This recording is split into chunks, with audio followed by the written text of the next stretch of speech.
Joining me now is Ted Leonsis. He and I, by the way, used to have the same employer.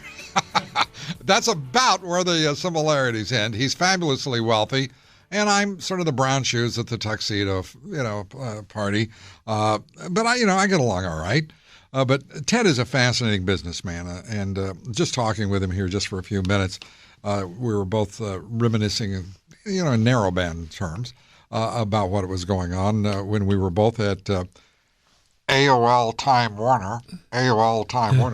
You remember when the stock ticker was AOL? I mean, that was a big move. Well, when AOL went public, it had a $400 million market cap, and it got to a $168 billion market cap. And then we bought Time Warner. Just a second, I've got to cry. So that wasn't one of our best moves. As I talk about in the book, right. that kind of helped us to lose our way on what was important. Well, and that's what's important is a good part of what Ted's new book, The Business of Happiness, is about. I love the title, The Business of Happiness. In 6 Secrets to Extraordinary Success in Work and Life. And Ted's not kidding around here. He gets to the point. A lot of these what do I call it? How-to books in terms of life coaching, whatever. They leave it kind of foggy. I mean, you get right to it, and I think it's terrific. Well, thank you, Lou. I had a personal experience. I was a young man, and I started my first company when I was 24 years old. And we were programmed in college by your parents to be successful. And I sold the company for $60 million. So I was 25. I had all this money. I declared victory. And then I got on the wrong airplane. And the plane developed mechanical troubles. What city was that in that you got on the wrong airplane? I was Melbourne, Florida, going to Atlanta. And make a long story short, you think you're going to meet your maker, and all of the things that I had accomplished or amassed, none of them were important. And I have some faith, and I am a businessman, so I actually started negotiating. Please let me live. I promise if you let me live, I'll give more than I take. I'll live life without regret. And so obviously I made it through, and I wanted to keep my deal. So I made this list of 101 things to do before I die.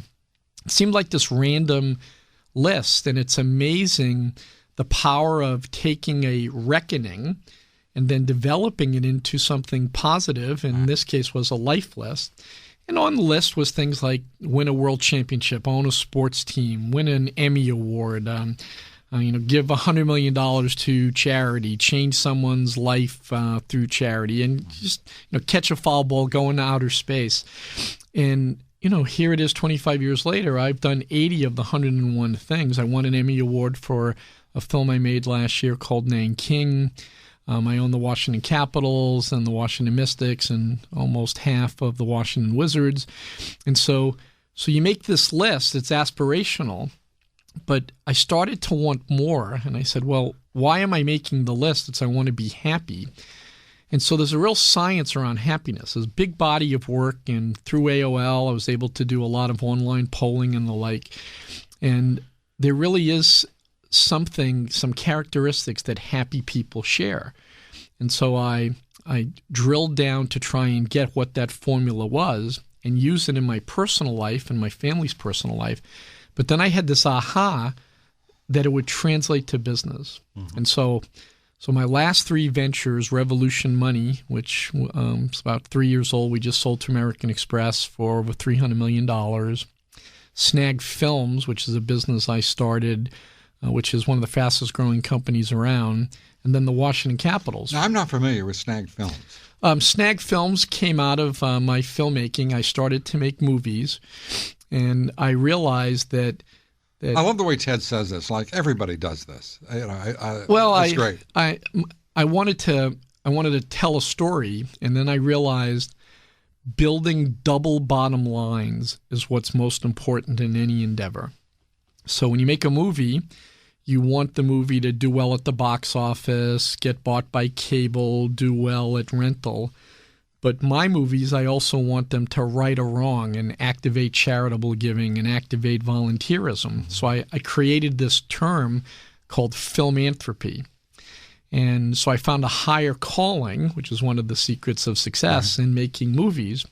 And then that led to, geez, there's only 500 theaters that will show these kinds of movies.